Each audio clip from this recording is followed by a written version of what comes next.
മുൻ മുഖ്യമന്ത്രി VS അച്യുതാനന്ദന്റെ നിര്യാണത്തിൽ അനുശോചിച്ച് CPIM പാണ്ടിക്കാട് പഞ്ചായത്ത് കമ്മിറ്റിയുടെ നേതൃത്വത്തിൽ പാണ്ടിക്കാട് ടൗണിൽ സർവകക്ഷി മൗനജാഥയും അനുശോചന യോഗവും സംഘടിപ്പിച്ചു. CPIM മഞ്ചേരി ഏരിയ സെന്റർ അംഗം P. രാധാകൃഷ്ണൻ മുഖ്യപ്രഭാഷണം നടത്തി.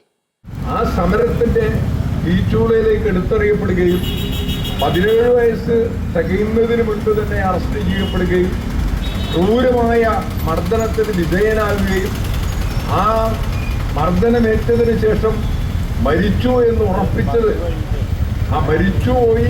ഉറപ്പിച്ചതിന്റെ അടിസ്ഥാനത്തിൽ മറവ് ചെയ്യുന്നതിന് വേണ്ടി അച്യുതാനന്ദനോടൊപ്പം അറസ്റ്റ് ചെയ്യപ്പെട്ടിരുന്ന മറ്റൊരു കള്ളനായിരുന്ന കോലപ്പൻ, ആ കോലപ്പനെയും കൂട്ടി ബ്രിട്ടീഷ് പോലീസ് VSന്റെ മരിച്ചു എന്ന് ധരിക്കുന്ന ആ ശവശരീരവുമായി കൊണ്ടുപോവുകയാണ്.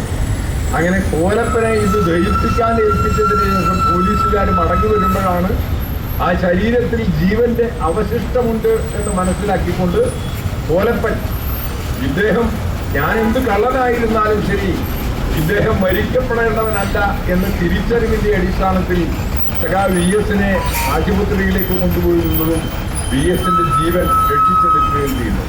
ഞാനതിന്റെ എല്ലാ ചരിത്രത്തിലേക്ക് പോവുകയല്ല. ഞാനിത് പറഞ്ഞു വരുന്നതിന് ഒരു കാരണം VS ജീവിച്ചു വന്ന ചുറ്റുപാടുകളുടെ ഒരു സവിശേഷതയാണ് ഉജ്ജ്വലമായ സമര പോരാട്ടങ്ങൾക്ക് കേരളത്തിലാകെ ഓടി നടന്ന് നേതൃത്വം കൊടുക്കാൻ 100 വയസ്സ് പിന്നിടുമ്പോൾ പോലും സമരത്തെക്കുറിച്ച് സ്വപ്നം കാണാനും സമരത്തെക്കുറിച്ച് സ്വപ്നം കാണുന്നവർക്ക് ആശയും ആവേശവുമായി മാറാനും VSന് കഴിഞ്ഞത് അദ്ദേഹത്തിന്റെ ജീവിത ചുറ്റുപാടുകളിൽ, അദ്ദേഹത്തിന്റെ സാമൂഹിക ചുറ്റുപാടുകളിൽ പദം ചെയ്തെടുത്ത ഒരു ജീവിതമായിരുന്നു VSന്റേത്. DCC അംഗം V. മജീദ്, K. ഹരിദാസൻ, മുസ്ലിം ലീഗ് നിയോജക മണ്ഡലം general secretary PH Shameem, Nasar Dibona, VP Shoukath Ali, Mukthar Nihas, Puliyodan Muhammed, Zubair Manu, NT Haridasan, Sankaran Korabayil, P. Ramdas, NT Haridasan തുടങ്ങിയവർ സംസാരിച്ചു. East live Pandikkad.